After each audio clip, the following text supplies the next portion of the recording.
प्रिय मित्रों, जोहार, नमस्कार। मैं अजय भागर के आपका स्पर्धा यूट्यूब चैनल और स्पर्धा लर्निंग प्लेटफॉर्म ऐप पर बहुत बहुत स्वागत करता हूं और उम्मीद करता हूं कि आप मेंटली एंड फिजिकली फिट होंगे और अपनी पढ़ाई में पूरी तन्मयता से लगे होंगे। फ्रेंड्स, जैसा कि आप देख रहे होंगे, पिछले कुछ महीनों से झारखंड में बहुत सारे एग्जाम्स के बारे में सूचनाएं आ रही हैं। पहले जेपीएससी, फिर फॉरेस्ट रेंज ऑफिसर्स, फिर उसके बाद एसीएफ, उसके बाद और भी कुछ एग्जाम्स, जेएसएससी के एग्जाम्स। उसी कड़ी में अभी हाल ही में आपने देखा होगा कि एक न्यूज आता है टीचर से, जेटेट से रिलेटेड इंफॉर्मेशन। जेटेट जो कि आपके टीचर बनने का रास्ता खोलता है, द्वार खोलता है, उससे रिलेटेड एक न्यूज अभी आप लोगों ने देखा होगा। पहले से ही आप इस एग्जाम के लिए उम्मीद लगाए बैठे होंगे कि यह एग्जाम कब होगी, क्योंकि आपने 2024 में ही फॉर्म भरा है और वो अभी थोड़े मोड़े संख्या में नहीं, पूरे 3.5 लाख लड़कों ने इस एग्जाम में, लड़के और लड़कियों ने इस एग्जाम के लिए फॉर्म भरा है। लेकिन वह अभी तक विवादों में ही फंसा हुआ था। लेकिन अब उम्मीद की किरण जगी है कि शायद इसके लिए एक रास्ता बने और आपके आने वाले दिनों में टीचर बनने का सपना पूरा हो सके। तो इसी पर यह आज का हमारा वीडियो है और आप इसमें देखें कि क्या क्या उम्मीद बनती है और आपको किस प्रकार से अभी सजग हो जाना चाहिए और पूरी तरह से इस एग्जाम में आपको लग जाना चाहिए, भिड़ जाना चाहिए, क्योंकि इतना आसान भी नहीं है क्योंकि आप आसानी से इसको देखते सुनते में निकाल लें। तो क्या है ये JTET news, Jharkhand teacher eligibility test news, new rule 2026। आखिर इसमें सरकार ने क्या बदलाव किया? सरकार ने बदल दिया पूरा सिस्टम। पहले का जो एग्जाम पैटर्न था, क्या उसमें बहुत सारे चेंजेस हो गए? फिर अभ्यर्थियों के लिए राहत या विवाद, क्या ये उनके लिए अच्छी खबर है या फिर उनको वो टेंशन देने वाला है? इस पर भी हम लोग थोड़ी चर्चा करेंगे। परीक्षा पैटर्न में अचानक बदलाव क्यों आया? अब ग्रेजुएशन लेवल खत्म, मैट्रिक इंटर लेवल में होंगे सवाल? अब ये एक प्रश्न है। तो चलिए इस पर हम लोग एक एक करके इस पर सोचते हैं और इस पर डिस्कस करते हैं। इसके पहले हम लोग इस पर विस्तार से चर्चा करें। आपके लिए जेटेट, जिस एग्जाम का प्रिपरेशन आप कर रहे हैं, उसके लिए स्पर्धा प्रकाशन ने भी ऑनलाइन कोचिंग क्लासेज उसके लिए शुरू किया है और काफी अधिक संख्या में इसमें छात्र छात्राएं जुड़ रहे हैं। आपसे भी मेरा रिक्वेस्ट होगा कि चाहे आप हिंदी मीडियम के हों या इंग्लिश मीडियम के, आप हमारे कोर्स से जुड़ें और इस एग्जाम के प्रिपरेशन के क्रम में आप CTET, central teacher eligibility test की तैयारी भी आसानी से कर लेंगे। तो ये 1 से 5, जैसा कि आपको मालूम है कि 1 से 5 और 6 से 8 के लिए ये होता है। 1 से 5 के लिए ये एक कोर्स आपको दिख रहा है 499 रुपए का, और 6 से 8 के लिए साइंस, मैथ्स और सोशल साइंस के लिए 999 रुपए का। इसमें आपको सारा कुछ, अगर ये कोर्स आप लेते हैं तो आपको कहीं पर अन्य मटेरियल के लिए जाना नहीं पड़ेगा। इसमें वीडियो लेक्चर है, पीडीएफ नोट्स है, सीबीटी मोड में आपको आंसर टेस्ट सीरीज है। अब इससे ज्यादा आपको चाहिए ही क्या इस एग्जाम को क्रैक करने के लिए? और उसमें भी अलग अलग मॉड्यूल हम लोगों ने बना रखे हैं। अगर केवल आप टेस्ट सीरीज लेना चाहते हैं तो भी केवल और केवल 99 रुपीज में, अगर टेस्ट सीरीज और इसका पीडीएफ लेना चाहें तो 399 में, वीडियो लेक्चर के साथ अगर आप लेना चाहें तो 499 में। तो स्वाभाविक है कि आपके पॉकेट पर कोई बहुत ज्यादा बोझ नहीं डालने जा रहा है, लेकिन आपके प्रिपरेशन के लेवल में बहुत अधिक फर्क डालने जा रहा है।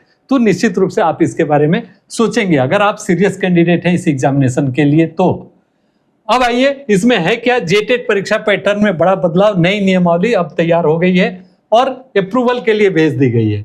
कक्षा 1 से 5 के लिए मैट्रिक स्तर और कक्षा 6 से 8 के लिए इंटर स्तर के प्रश्न प्रस्तावित हैं। अब विषयवार पास करना अनिवार्य नहीं, केवल ओवरऑल कटअप से ही काम चल जाएगा। तो इसके बारे में थोड़ी से शॉर्ट में मैं आपको बता दूं कि इसके पूर्व 2 ही जेटेट एग्जामिनेशन झारखंड में हुए हैं। एक, अगर मैं रॉन्ग नहीं हूं तो 2005 में और दूसरा 2016 में। तो ये 2 एग्जाम ही हुए हैं और उसमें ऑलमोस्ट जो सीटेट का सिलेबस था वही उसमें फॉलो हुआ। लेकिन जो 2024 में जो एग्जाम के लिए प्रपोजल झारखंड में आया जेटेट 2024 में, उसमें इस पैटर्न में व्यापक परिवर्तन कर दिया गया। उसमें प्रश्नों के कठिनाई का स्तर अचानक से बढ़ा दिया गया और 1 से 5 के लिए पहले इंटर लेवल तक के कठिनाई का लेवल रखा गया। यही नहीं, सिलेबस भी हूबहू इंटर का रख दिया गया। वैसे ही अगर बात की जाए 6 से 8 के लिए, अपर प्राइमरी के लिए कक्षा के लिए, तो उसमें भी सिलेबस उसका ग्रेजुएशन कर दिया गया और साथ ही साथ उसका डिफिकल्टी लेवल भी ग्रेजुएशन लेवल का कर दिया गया। स्वाभाविक था कि ये अचानक इसमें चेंजेस आना, जो छात्र सीटेट की तैयारी कर रहे थे, जेटेट की भी उसी के अनुरूप कर रहे थे, उनके लिए एक बड़ा सदमा था। इसका उन्होंने अपने स्तर पर काफी पुरजोर विरोध किया और स्वाभाविक है कि 3.5 लाख छात्रों का विरोध काम आया और सरकार को इस पर रीथिंक करने के लिए मजबूर होना पड़ा। उसके बाद से ही कयास लगाए जाने लगे थे कि शायद सीटेट की ही तर्ज पर पुनः इसका एग्जाम हो। इसमें एक और नया बदलाव यह कर दिया गया था कि 1 से 5 के लिए जो सिलेबस था उसमें पहले पर्यावरण अध्ययन हुआ करता था, उसको हटाकर वहां सामान्य अध्ययन रख दिया गया था। तो अब उसमें क्या क्या परिवर्तन हुए हैं इसके बारे में हम जानकारी यहाँ पर आपको देंगे। अभी हाल ही में न्यूज़पेपर में आप लोगों ने देखा होगा कि जेटेट में अब 1ली से 5वीं के लिए मैट्रिक व 6ठी से 8वीं के लिए इंटर स्तर के प्रश्न पूछे जाएंगे। अर्थात जो भी उसका सिलेबस है, आप ये कह सकते हैं कि जो सीटेट के सिलेबस के अनुरूप होगा और उसमें उनका डिफिकल्टी लेवल जो पहले +2 या ग्रेजुएशन हुआ करता था, होने की बात कही गई थी, हुआ तो नहीं था उस पैटर्न पर एक भी एग्जाम, तो उसे अब घटा के रिड्यूस करके पहले की भांति इसको लगभग कर दिया गया है। तो जो छात्र पहले की तरह ही तैयारी कर रहे होंगे उनके लिए एक बहुत ही राहत भरी यह खबर है और उनके लिए खुश होने का वक्त है, क्योंकि वो पहले वाले जो इसके पूर्व में सरकार ने जो नियमावली लाई थी और जो इसके लिए सिलेबस उसने निर्धारित किए थे, वह उनके लिए बिल्कुल ही डिफिकल्ट था और इतने लंबे अरसे के बाद जो +2 करना या ग्रेजुएशन करने के बाद से जो गैप हो गया था उनके एकेडमिक ईयर में, उसमें उनको फिर से रिकॉल कर पाना काफी डिफिकल्ट होता। तो अब वो अपनी तैयारी को आसानी से पूरा कर पाएंगे, ये इससे उम्मीद है। और दूसरी जो परिवर्तन, पहला तो ये था कि इसका लेवल, फर्स्ट था कि लेवल को अब रिड्यूस कर दिया गया, फर्स्ट। सेकंड क्या किया गया कि इसका कट ऑफ मार्क्स, आपको मालूम है कि इसमें आपको क्वालिफाई करना होता है और पहले के हिसाब से 60% और 55%, ये 2 कैटेगरी निर्धारित किए गए थे। ये अभी भी वैसे ही हैं, लेकिन पहले वाले में शर्त यह थी कि इसमें प्रत्येक पेपर के लिए जो आप 4 होता है, जैसे CDP हुआ पहला, उसके बाद लैंग्वेज, उसके बाद हिंदी इंग्लिश वाला एक सेक्शन होता है, उसके बाद पर्यावरण अध्ययन होता है, अगर 1 से 5 की बात की जाए तो, फिर मैथमेटिक्स होता है। तो ये सारे चीज़ों में आपको अलग अलग पास करना होता था। उसमें 40% आपको 40% ईच सेक्शन में आपको लाना होता था की बात की गई थी, लेकिन अब इसको कैंसिल कर दिया गया है। मींस अगर ओवरऑल आपका 60%, अगर आप जनरल कैटेगरी के कैंडिडेट हैं तो, या EWS के हैं तो, और 55% अदर बैकवर्ड क्लास हैं या SC ST में हैं, तो 55% अगर आप ओवरऑल ला लेते हैं तो आप इस एग्जाम के लिए क्वालिफाइड माने जाएंगे। तो ये एक अच्छी खबर है और इससे बहुत सारे अभ्यर्थियों को उसका एडवांटेज मिलेगा। और यहाँ पर आप यही देख रहे हैं, अभ्यर्थियों की परीक्षा के वर्तमान सिलेबस और प्रश्नों के कठिनाई स्तर का विरोध कर रहे थे। शिक्षा विभाग ने कमेटी गठित की थी, उसकी रिपोर्ट के आधार पर बदलाव का निर्णय लिया गया और अब ये लगभग माना जाए कि कुछ समय में क्लियर हो जाएगा जल्दी। अब इसकी एग्जाम प्रश्न ये आता है कि आखिर यह कब तक क्लियर होगा, कि एग्जाम कब होगा और इसका फाइनल सिलेबस क्या होगा और इसमें इसके पैटर्न में क्या फाइनली आउटकम आया। तो जैसा कि आपको मालूम है कि झारखंड सरकार ने खुद ही हाई कोर्ट को यह एक एफिडेविट दिया था कि हम इस एग्जाम को 2026 मार्च तक कंडक्ट करा लेंगे। कंडक्ट कराने की बात 2026 का मार्च तो अब चल ही रहा है, कुछ ही दिन इसमें शेष हैं। कंडक्ट कराने की बात तो अब खैर पॉसिबल नहीं है, लेकिन शायद इतने से इसका काम चल जाए। अगर अभ्यर्थी जाते हैं फिर से कोर्ट में, तो कोर्ट के समक्ष अगर झारखंड सरकार को जाना पड़े तो शायद वो कह सकते हैं कि हमने इसके लिए नियमावली तैयार कर ली है, इसके लिए हमने सिलेबस में जो चेंजेस करना था वो कर लिए हैं और अब इस एग्जाम का हम नोटिफिकेशन निकालने जा रहे हैं और विगत 1-2 महीने में इसकी परीक्षा के लिए जो भी आवश्यक कार्रवाई होगी वो की जाएगी और इसे संपादित करा ली जाएगी। तो छात्रों, ये पूरी संभावना है कि यह एग्जाम अगले 2 से 3 महीने के अंदर में कंप्लीट हो जाए और आपको जेटेट क्वालिफाई करने का मौका मिल जाए। तो इसलिए आप थोड़ा भी शिथिल ना हो। वैसे छात्र जो हमारे ऐप से भी जुड़े हुए हैं, हमारे कोर्स से जुड़े हुए हैं, वो उनके लिए भी मेरा ये संदेश है कि वो बिल्कुल ही विचलित ना होंगे कि एग्जाम होने में अभी और विलंब होगा। वो ये मानकर चले कि अप्रैल में भी ये एग्जाम पॉसिबल है और हो सकता है। तो आप अपना पढ़ाई का जारी रखेंगे। अब बदलाव जिसके बारे में हमने अभी आपको ऑलमोस्ट बता ही दिया कि important changes have been proposed in pattern teacher eligibility test में साक्षरता विभाग को उसने सौंप दिया गया है। नई नियमावली का मसौदा तैयार कर स्कूली शिक्षा साक्षरता विभाग को सौंप दिया गया है। यह बदलाव अभ्यर्थियों की शिकायत और परीक्षा के कठिन स्तर को ध्यान में रखकर किए गए हैं। राज्य सरकार 31 मार्च तक नई नियमावली को अंतिम रूप देने की तैयारी में है। नियमों के लागू होने के बाद आगामी जेटेट परीक्षा नए पैटर्न के अनुसार आयोजित हो जाएगी। तो ये बातें हैं। परीक्षा के स्तर में जैसा मैंने पहले ही बता दिया था, 6 से 8 के लिए स्नातक स्तर के प्रश्न पहले पूछे जाने का प्रावधान था, जिसको कि घटा दिया गया है 6 से 8। अब उसका स्तर जो होगा अब इंटरमीडिएट स्तर का होगा, 1 से 5 के लिए मैट्रिक होगा।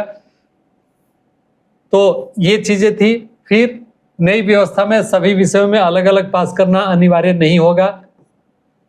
क्वालिफाइंग करने का अंक भी उसमें खत्म कर दिया गया है, ओवरऑल क्वालिफाइंग करने होंगे। यह बदलाव अभ्यर्थियों के विषयवार पास होने के दबाव को कम करेगा।